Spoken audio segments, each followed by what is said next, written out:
I've witnessed firsthand the power of ideas. I've seen people kill in the name of them and die defending them.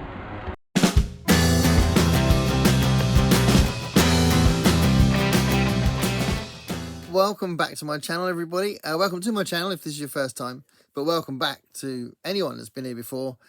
This is a continuation of two things, this video. It's a continuation of the Banned Books Project 24BB that was started by MJ at Reading This Life. And also, this is a continuation of my deep dive on arguably my favourite author, Ray Bradbury. So I'm taking each book, and I'm a few books in now, but I'm at one of the most important moments in his career. It's a book that's been celebrated for decades, and I'm going to talk about that in this video. It's a book called Fahrenheit 451 or Fahrenheit 451, and it's a very significant part of the canon of banned and challenged books, because this is a book about the burning of books, the banning of books, the censorship of books, and it depicts a society which has become complicit in the idea of a wide-scale burning of any book. So there are no books that are deemed to be acceptable in this society, in this future society. So it is a very specific dystopia. It's not a dystopia that painted with like lots of different facets. It's not like a comprehensive dystopia, I'd say, like George Orwell's 1984. It's very specifically about the burning of books. So Ray Bradbury uses this to make a big point, and does it beautifully. So this came out in 1953. I want to talk a little bit about the context of the book, because I think that's really important. Whenever you hear people, Ray Bradbury talking about the book, he does put it in context himself. And it's quite interesting as well, the way he wrote it. He only wrote it in 9 days. And at the time, he didn't have his own office. It was quite early in his career, and he didn't have a lot of money. And he used to rent out the basement of the UCLA and also rent out a typewriter. And he'd each day do this process so that he'd spend hours on it every day, and then 9 days later he'd completed it. He'd already written a few stories that precipitated this, so he calls this the 5th part of the story. So there's 4 other attempts where he'd actually published stories that were aspects of this book, different aspects of this book. And famously, there is one of the Martian Chronicles stories, Usher 2, which concerns the banning of books. So he had played around with the idea a little bit. But by 1953, it was a number of years after Hiroshima, and that had been playing on his mind as well. And there is a sense of impending and actually current war, but this sort of doom that's happening around the plot. So you can sort of feel it in the air. And I think he says in an interview that he's got that in his mind as well while he's as part of the backdrop. So it's almost like the book takes place in the shadow of this impending war, and it becomes like a feature in the book anyway. But there is this overriding sense of paranoia in the book, and a fear of political discourse, which I think is really interesting, because there's several moments in the book that are brilliantly written where a character will justify his position on this.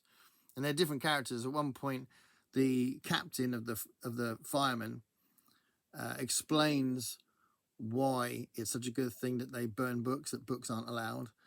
There's a great moment as well when the main character is explaining to his wife Mildred why he's fascinated by books and why he thinks there's something in books that needs to be investigated. He feels like there's something eating at him that he can't get rid of, and he's trying to sell this idea to Mildred, his wife. And that's a great series of passages as well. And there's a great bit as well where an ex-professor, who clearly isn't a professor anymore because there's no teaching of books anymore, is explaining to Guy Montag, the main character, the significance of books as spreading ideas, allowing people to discuss ideas, and that kind of the impact and the importance of books. And that's a fantastic moment in the book as well. And the way the book concludes is kind of a romantic way of describing how the important moments in books stay in our minds. And this is a reread, but it was so long ago since I read it that there were some moments of the book that I'd forgotten about, and there was some real magical moments in this, I think. So that was a real nice experience as well. And another thing about this book that I think is really interesting, which is similar to Brave New World that was written before this, but Aldous Huxley, and that's that people are compliant and really the cause of what's happened in this society, according to the Captain Beatty. He explains that people wanted books to be banned because they offended them, and so many different groups wanted so many books banned that it ended up being more widespread, and just everybody wanted books banned and burned and got rid of. And that's really interesting now because there's a lot of censorship going on. There's a lot of people offended by a lot of things at the moment. There's a whole cultural war happening, and this is referencing this in 1953, and I think that's really, really interesting. So it's Ray Bradbury. So just like all of his other books, but surprisingly in this book, in a way, is beautifully, poetically written. He loves to play with words. He loves similes and metaphors, and he's not afraid to surround very active sentences with similes and metaphors, whereas some people might dwell on that kind of thing in descriptive passages, and then when something's moving along, they'll shorten that kind of thing, but he doesn't do that. So the passages are very, very rich in language, but I really like it. So sometimes I don't like kind of purple prose kind of style of writing, but I love the way that Ray Bradbury does it. He somehow does it in a way that totally sells it to me. So I'll just read you a little bit of that kind of thing to give you that sort of impression. He got up and put back the curtains and opened the windows wide to let the night air in. It was 2 o'clock in the morning. It was only an hour ago Clarice McClellan in the street and him coming in and the dark room and his foot kicking a light crystal bottle. Only an hour, but the world had melted down and sprung up in a new and colourless form. Laughter blew across the moon-coloured lawn from the house of Clarice and her father and mother and her uncle, who smiled so quietly and so earnestly. Above all, their laughter was relaxed and hearty and not forced in any way, coming from the house that was so brightly lit this late at night, while all the other houses were kept to themselves in darkness. Montag heard the voices talking, giving, talking, weaving, reweaving their hypnotic web. Montag moved out through the French windows and crossed the lawn without even thinking of it. He stood outside the talking house in the shadows, thinking he might even tap on their door and whisper, "Let me come in. I won't say anything. I just want to listen. What is it you're saying?"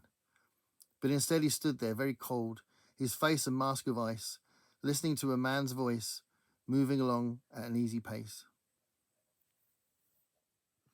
So obviously that's more the poetic style of the writing, but I'll just read something else from here, which is the passage, or one of the passages I was telling you about when Captain Beatty is explaining what happened to cause this widespread burning of books. "Nah," Beatty leaned forward in the faint mist of smoke from his pipe. "What more easily explained and natural? With school turning out more runners, jumpers, racers, tinkerers, grabbers, snatchers, flyers and swimmers, instead of examiners, critics, knowers and imaginative creators. The word intellectual, of course, became the swear word it deserved to be. You always dread the unfamiliar. Surely you remember the boy in your own school class who was exceptionally bright, did most of the reciting and answering, while the others sat like so many leaden idols, hating him. And wasn't it this bright boy you selected for beatings and tortures after hours? Of course it was. We must all be alike, not everyone born free and equal, as the Constitution says, but everyone made equal.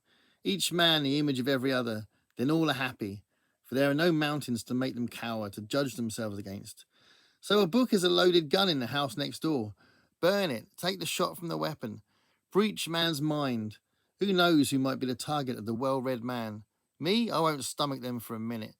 And so when houses were finally fireproof completely all over the world, there was no longer need of firemen for the old purposes. They were given a new job as custodians of our peace of mind, the focus of our understandable and rightful dread of being inferior. Official censors, judges, and executors.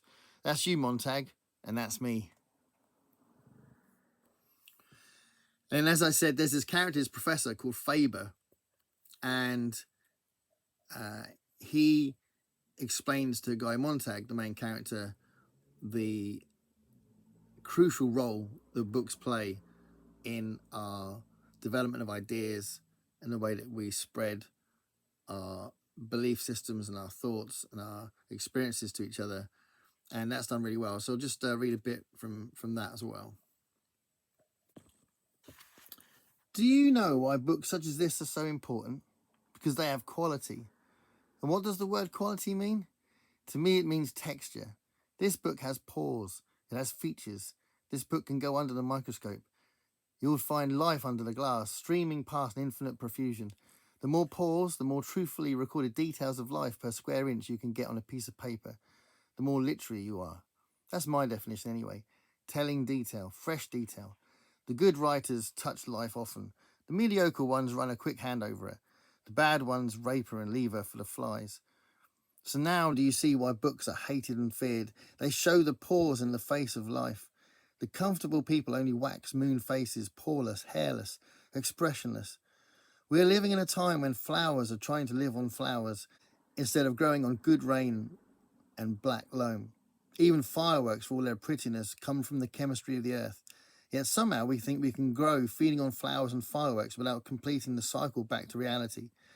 Do you know the legend of Hercules and Antaeus, the giant wrestler, whose strength was incredible so long as he stood firmly on the earth? But when he was held rootless in mid-air by Hercules, he perished easily. If there isn't something in that legend for us today, in this city, in our time, then I am completely insane. Well, there we have the first thing I said we needed. Quality, texture of information. And I think it's important to remember as well that Ray Bradbury describes himself as self-educated. So he really values libraries, and he considers himself to have been educated through the library system and not through education. I think that's really important as far as understanding his perspective on what he's writing. It's kind of ironic and funny and interesting that this is banned in some places. Surely they can't see the craziness of that. I think it's a beautifully written book. I think everyone should read it. It's not very long. It's only this particular copy, which is quite a common thing to see around now, is 211 pages long. There's a really interesting afterword at the end of it where Ray Bradbury says a little bit more about his thoughts behind the book. But it really is one of his best books. It's a fantastic book. It deserves the reputation it's got. I think I get the impression that some people review it and they expect it to be this huge, epic story. But that's not really the way Ray Bradbury does things. Ray Bradbury always writes a very small story with big ideas. So there's only sort of about 7 big characters in it, because there's a guy later on that joins it towards the end for the kind of final act. But you know, it's mostly built around Guy Montag, the main character, his wife Mildred, Faber the professor, Captain Beatty, the captain of the firemen, and Clarice, who sparks off the doubt in Guy at the beginning. So Clarice is the young high school student next door, and she's very curious about books because of her family. Her parents are sort of instilling that in her, and sets off Guy thinking about this sort of thing. So she's got a very important role to play at the beginning of the book. But it really is about those people. So it doesn't really extend to this huge action-packed finale kind of thing, which I think might be why some people don't like the second half of the book, or the last third of the book, maybe. I don't know. I'm not really when I've seen people review this, they haven't really been that precise, detailed about why they didn't like it. But they do reference the ending, but I don't really know why they don't like the ending. I think the ending is very typical of Ray Bradbury.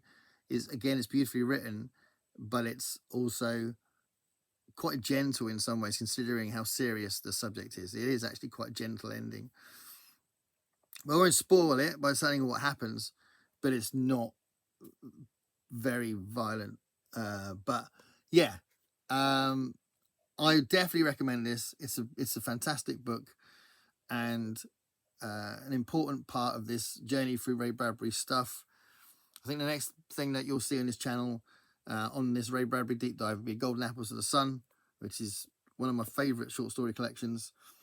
And this was a really, really good thing to reread. It was, as I said, it was a long time since I first read it.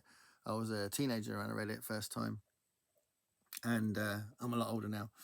But it's such a relevant book as well, and it could be part of this ongoing discussion about how dangerous words are, and how dangerous the disappearance of words are as well. Thanks for watching. Stay curious, everybody.